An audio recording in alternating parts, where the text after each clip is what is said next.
ጥርጥር የለውም አለን። የአንድ ሀገር ልጆች ነን። አንድ ዜግነት ነው የምንጋራው። የወደፊት ዕጣ ፈንታችን የተሳሰረ ነው። ስለዚህ በአንድ ሀገር እየኖርን እና አንድ ዜግነት እየተጋራን የጋራ ጉዳይ የለንም ልንል አንችልም።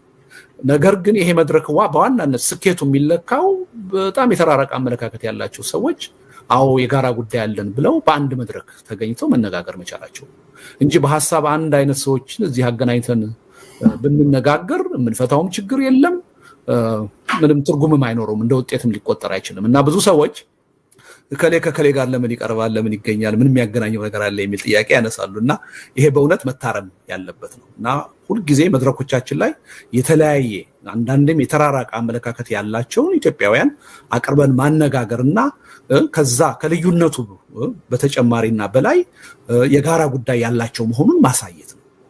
ስለዚህ ይሄ መድረክም በዛ መንፈስ ነው የተጠራው። የተለያየ የፖለቲካ አመለካከት የተለያየ አስተሳሰብ ያላችሁ ሰዎች እንዳላችሁ እናውቃለን። ዋናው ነገር እንደዛና በጨዋነት ስርዓት ባለው መልኩ ማቅረብ ነው ከናንተ የምንጠብቀው። ደግሞ በዚህ ተማመናለሁኝ። ትልልቅ ሰዎች ናችሁ፣ በብዙ ኃላፊነት ደረጃ ላይ ያላችሁ ሰዎች ናችሁ። ለህብረተሰቡ በሚመጥን መልኩ ሐሳባችሁን ታጋሩናላችሁ፣ ታቀርባላችሁ የሚል እምነት አለኝ። ይሄ ነው እና ዛሬ ስብሰባውን ይሄን ውይይት የሚያስተናብርልን የምታዩት ኢሳያስ ኃይለማርያም ነው። ኢሳያስ ኃይለማርያም እዚህ ሰሜን አሜሪካ ካሊፎርኒያ የሚኖር የህግ ባለሙያ ነው እና የምንጊዜም ተባባሪያችን ነው። ዛሬ ስብሰባውን የሚያስተናብርልን እሱ ይሆናል። ስለዚህ እኔ ከዚህ ውጪ ብዙም የምለው ነገር የለም። መጀመሪያ እያንዳንዱ ሰው 10 ደቂቃ ወስዶ ሐሳቡን በርዕሰ ጉዳዩ ላይ ያቀርባል። ያ ሂደት ካለቀ በኋላ ደግሞ ሌሎቹ በተናገሩት ጉዳይ ላይ ተንተርሶ 5 ደቂቃ ይሰጣችኋል ማለት ነው። ያው የቴክኒካል ችግሩን ለመፍታት ስቴጁ ላይ አንዳችሁን እያወጣ ሌሎቻችሁን እያስገባን እንጠቀማለን ማለት ነው። ከኔ ጋራ ያው አድራሽ ቁጥሬ ስላላችሁ በመደወልም በቴክስትም መገናኘት ኮሙኒኬት ማድረግ እንችላለን እና ከልብ ነው በድጋሚ የማመሰግነው። መልካም ውይይት።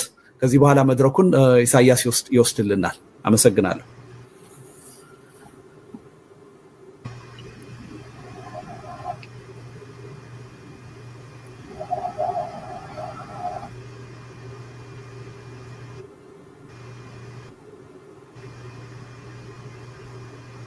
ኢሳያስ የሰማ አይመስለኝም።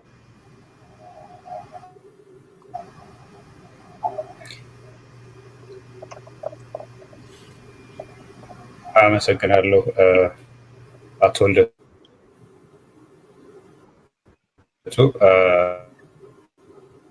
ስለተደረገው ማስተዋወቅ በጣም ነው የማመሰግነው። የአብሮነት ኢትዮጵያ ይህን ውይይት እንድመራ ስለጋበዘ የኢትዮጵያ ከጦርነትና ከግፍ አገዛዝ ካልተለቀቀች ወደፊት እድሏ ምን ይሆናል? ወደ ዘላቂ ሰላምና መረጋጋት እንዴት ልትሸጋገር ትችላለች? ከዚህ ቀውስ የመውጫ መንገዱ ምንድን ነው? በሚል አርዕስት የምናደርገው ውይይት እንጀምራለን። በዚህም መሰረት እንዳገባባችሁ እድል በመስጠት የመጀመሪያ 10 ደቂቃ ለሁላችሁም እድል ተሰጥቶ ወደ ውይይቱ ነው በቀጥታ የምንገባው።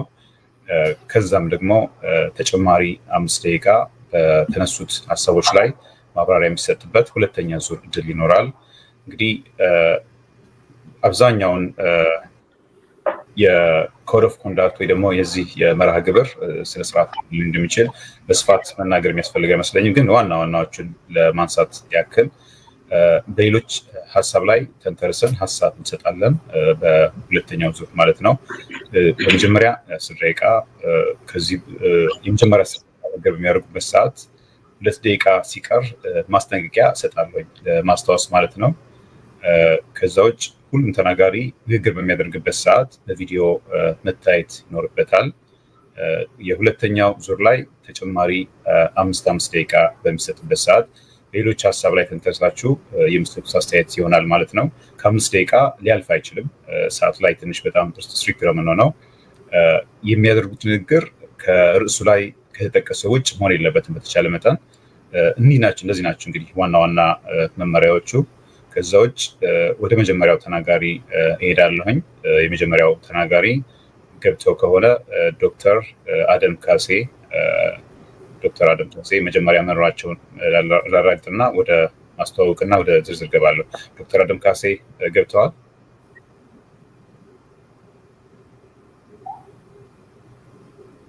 ዶክተር አደም ካሴ ከሌሉ ወደሚቀጥለው ተናጋሪ የምሄደው ዶክተር ዮናስ ብሩ መኖሮትን ያረጋግጡልኝ። ዶክተር ዮናስ ብሩ አይ ቲንክ እያየሁት ነው። ዶክተር ዮናስ ብሩ ወደ ዶክተር ዮናስ ብሩ ትንሽ ማስተዋወቅ አብዛኞቻችሁ ማስተዋወቅ የሚያስፈልጋቸው አይመስለኝም። ነገር ግን ለአድማጮች ትንሽ መነሻ እንዲሆን ዶክተር ዮናስ ብሩ ፒኤችዲ የፒኤችዲ ዲግሪ ምሩቅ ናቸው። በህገ መንግስታዊ ስነምጣኔ ወይም ደግሞ ኮንስቲቱሽናል ኢኮኖሚክስ ምሁር ሲሆኑ የዓለም ባንክ ወይም ወርልድ ባንክን ጨምሮ በተለያዩ ዓለም አቀፍ ተቋማት ከፍተኛ ኃላፊነት ላይ ሰርተዋል። በርካታ ጽሁፎችን በሰፊው ጽፈዋል። በተለያዩ የመገናኛ ብዙሃን በመቅረብ ደግሞ በኢትዮጵያ ጉዳይ ላይ ሀሳብ በመስጠት ነው የሚታወቁት። እንግዲህ ተጨማሪ ወደ ውይይታችን ነው በቀጥታ የምንገባው። ዶክተር ዮናስ 10 ደቂቃ አለዎት። እንግዲህ በ10 ደቂቃ ውስጥ በተነሳው አርዕስት ላይ ውይይት እንዲያደርጉልን እድል እንሰጣለን። እሺ፣ በጣም አመሰግናለሁ። ይሄ ስብሰባ በጣም አስፈላጊ ነው። መቀጠል ይችላል። ሰሙኛላችሁ? ይሰማል? እሺ፣ ይሄ ስብሰባ በጣም አስፈላጊ ነው። በሁለቱ ነጥቦች ላይ በተለይም ይሄ ያለው ጦርነት፣ የኢኮኖሚ ድቀት ወዴት እያመራ ነው የሚለው ብዙም ሪሊ ትንተና የሚያስፈልገው አይደለም። ብዙ ተጽፎበታል። ህዝቡ የሚኖረው ነው። እኛ ውጭ ካለነውም የበለጠ ኢትዮጵያ ውስጥ ያለው ህዝቡ የሚኖረው ነው። በጣም አስጊና አስፈሪ ሁኔታ ላይ ነው ያለ ነው። ብዙዎቹን የፖለቲካ ፓርቲ ውስጥ ያሉ ወይንም ደግሞ የፖለቲካ ንቅናቄ መሪዎች የሚባሉ በሞላ ከየትኛውም አካባቢ ክፍል ይሄ መንግስት አይቆይም፣ ኮላፕስ ሊያደርግ ይችላል፣ በተለይ በኢኮኖሚ ምክንያት የሚል ይናገራሉ። ግን ይሄ መንግስት በራሱም ይሁን በግፊ ቢወድቅ ምንድን ነው የሚተካው የሚለው ነው አሁን ችግሩ። እዛ ላይ ነው ትንሽ ሰፋ አድርጌ መናገር እንፈልገው። ትልቁ ችግሩ በአሁኑ ጊዜ ያው በዘር ፖለቲካውም ኮንስቲትዩሽኑም የተዋቀረው በዘር ነው። በእያንዳንዱ ያሉት ትልልቅ የሚባሉት ወይም ፖለቲካ ላይ በጣም ከፍተኛውን ሚና ይዘው ያሉት የአማራ፣ የኦሮሞ፣ የትግራይን ሊቃኖች የተመለከትን እንደሆነ የዴሞክራቲክ ካልቸር የለም። ኢንተሌክቹዋሉ ዴሞክራቲክ ካልቸር የሚለውን ገና አልተቀበለም። የእያንዳንዱ ፖለቲካል ካልኩለስ እኔ እንዴት ስልጣን ይወስዳለሁ ነው እንጂ እንዴት አሁን ካለንበት ወጥተን ወደ ዲሞክራቲክ ፕሮሰስ እንሄዳለን የሚል አይደለም። ከአማራዊ ጀመርን እንደሆነ ሁለት መነሻ አለው። የመጀመሪያው ያለው ኮንስቲትዩሽን እኛን ለማጥፋት አማራ ተኮር የሆነ ስለሆነ ስልጣን እስካልያዝን ድረስ ራሳችን የህልውና አደጋ ላይ ነን ከሚል ነው የሚነሱት በመጀመሪያ ደረጃ። ሁለተኛው ደረጃ ደግሞ እኛ ካልያዝ ነው በስተቀር ኢትዮጵያን ማዳን አይቻልም የሚል አመለካከትም አለ። ይሄ ሁሉም ባያደርገውም ቅሉ በሰፊው ያለ ሴንቲሜንት ነው። ስለዚህ ከዛ ተነስቶ ስለ ዴሞክራሲ ማውራት አይቻልም። ስልጣን እንዴት ልውሰድ ማለት ዴሞክራቲክ ፕሪንሲፕልስ ወይም ደግሞ ፋውንዴሽንስ ሳይጣሉ በጣም ከባድ ነገር ነው። ወደ ኦሮሞውም ጋር የመጣህ እንደሆነ የዛሬ 2 ዓመት የዛሬ 3 ዓመት ይመስለኛል አሉ የሚባሉት የኦሮሞ ንቅናቄ መሪዎች የሚባሉት የዚህ የፋኖ ትግል እየመጣ ነው፣ የፋኖ ኃይል እየመጣ ነው፣ ስልጣን ልንነጠቅ ነው፣ ኢቨን ቱ ዘ ኤክስቴንት ኦፍ ከአብይም ጋር እንኳን መስራት አለብን ሲባል ነበረ። አሁንም በኦሮሞም የተመለከት እንደሆነ ስልጣን እጃችን ውስጥ እንዴት ይምጣ ነው የመጀመሪያው አጀንዳ።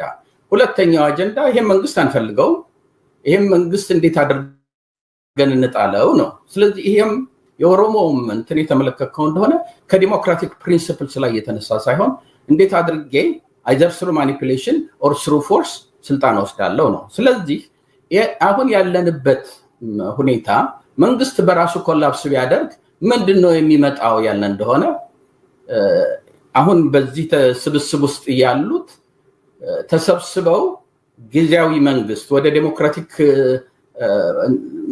ሲስተም ወደሚያሸጋግር የሚሄዱበት ምንም አይነት የሚታይ ነገር የለም። actually I see danger። ይሄ ሁለተኛው ነው። ምንድነው መደረግ ያለበት ያለ እንደሆነ really ከአሜሪካኖች ብዙ መማር እንችላለን።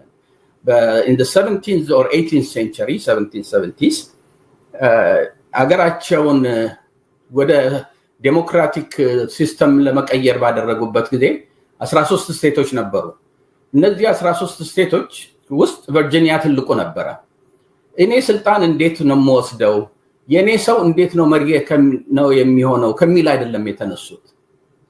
ምን አይነት የዴሞክራቲክ ሲስተም መፍጠር አለብን? ያ የዴሞክራቲክ ሲስተም ከፈጠርነው በኋላ የሚወልደውን መሪ ከነዚህ ከ13 ስቴቶች ውስጥ ከሳውዝም ይምጣ ከትንሽ ስቴትም ይምጣ ከትልቅ ስቴትም እንቀበላለን። አሁን ግን ማድረግ ያለብን ምን አይነት የዴሞክራቲክ ሲስተም እንዴት ነው መገንባት የሚለው ላይ ነው ማተኮር ያለብን እንጂ ማን ነው ስልጣን የሚይዘው የትኛው ስቴት ነው የሚል ፍላጎትም ምኞትም አልነበራቸውም። ስለዚህ ሲስተም ላይ ነው ፎከስ ያደረጉት። እኛ ሲስተም ላይ አይደለም ፎከስ የምናደርገው።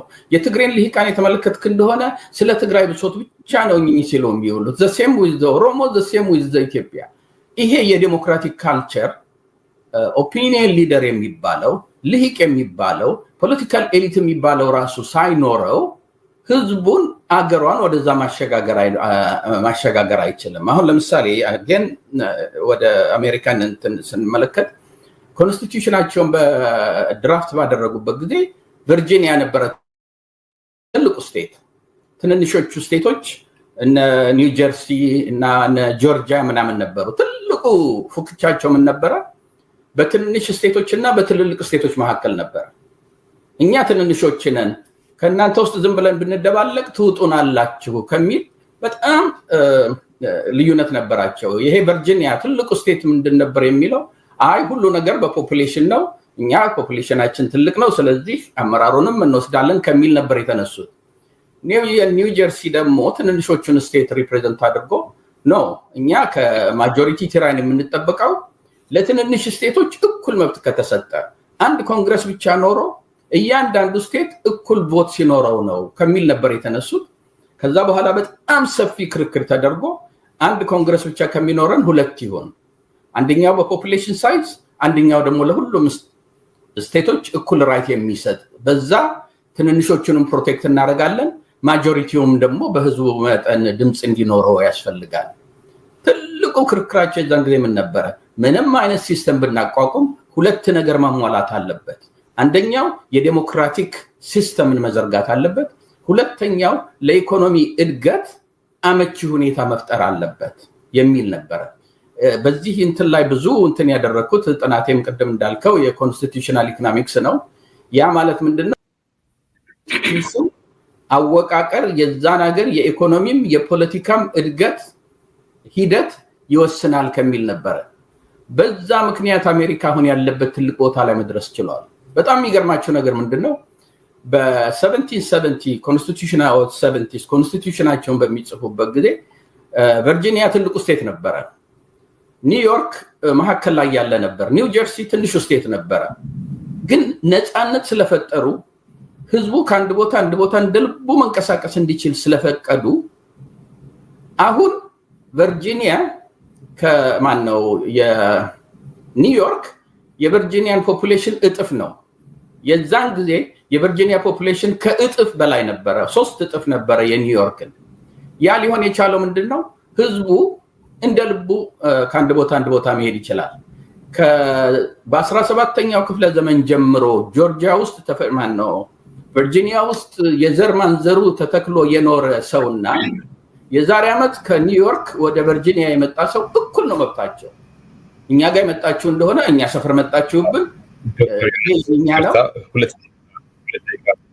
እሺ ዶክተርናስ ይወጣል ይቅርታ ላስታውሰው ሁለት ደቂቃ ይበቃኛል።